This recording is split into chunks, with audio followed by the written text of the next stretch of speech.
बालेश्वर जिला खैरा ब्लॉक वरिष्ठ नागरिक मंच तरफ वरिष्ठ नागरिक मंच कार्यालय उत्कल दिवस पालित हो जाइछि। 1936 मसीहा अप्रैल 1 तारिख में ओडिशा को एक राज्य भाव गठन कर दिनर स्मृति में अप्रैल मास 1 तारिख को उत्कल दिवस भाव पालन कर 12 भाषा भितर राज्य गठन हेबारे ओडिशा हेउछि भारतर प्रथम राज्य।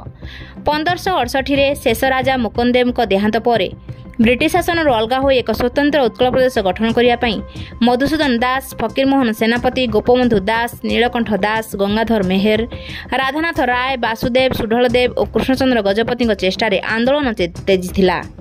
प्रथमे 6टी जिला कटक, पुरी, बालेश्वर, संबलपुर, कोरापुट और गंजाम को नहीं ओडिशा गठन करा जायतिला।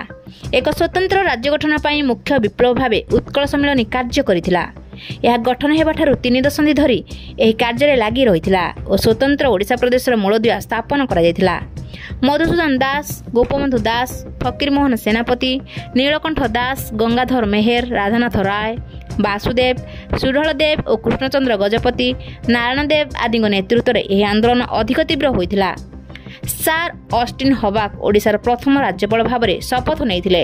1936 मसीहा अप्रैल 1 दिन ओडिशा को एक स्वतंत्र राज्यर मान्यता मिलता। 1992 मसीह जिलार ओडिशार 13टी जिला को पुनर्विभाजन कर 13 जिले में भाग करागला। प्रतिवर्ष अप्रैल 1 दिन टी उत्कल दिवस नाम स्वतंत्र प्रदेश गठन कर्णधार मानू सम्मान अर्पण कर उत्कल दिवस पालन में खैरा वरिष्ठ नागरिक मंचर सभापति शरद कुमार विश्वाल अध्यक्षतार सभा कार्य आरंभ होता।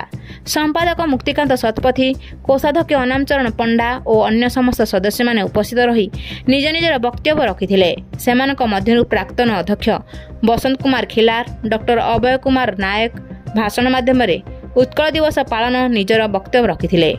अन्यमानक मध्यरे बुद्धिराम पाणिग्राही, सुरेंद्र प्रसाद कवि, संतोष कुमार शतपथी, नारायण प्रसाद पेड़ा, नारायण पंडा, उपेंद्र प्रसाद दास, रामकृष्ण महापात्र, पद्मनाभ पंडा, वैकुंठनाथ पाणी, पद्मलोचन दास, इंद्रमणि राउत, करुणाकर महापात्र, अर्जुन चरण सेनापति, चिंतामणि साहाणी, डॉक्टर प्रभाकर पंडा, युधिष्ठिर महाराणा, लक्ष्मीधर महापात्र, मुरलीधर पाइकराय, रमाकांत शतपथी समस्त सभा कार्य परिचालना करथिले।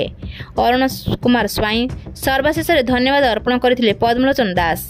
शेष सभा कार्य भंग कर बालेश्वर खैरारू पद्मलोचन दास, पथाड़िया न्यूज।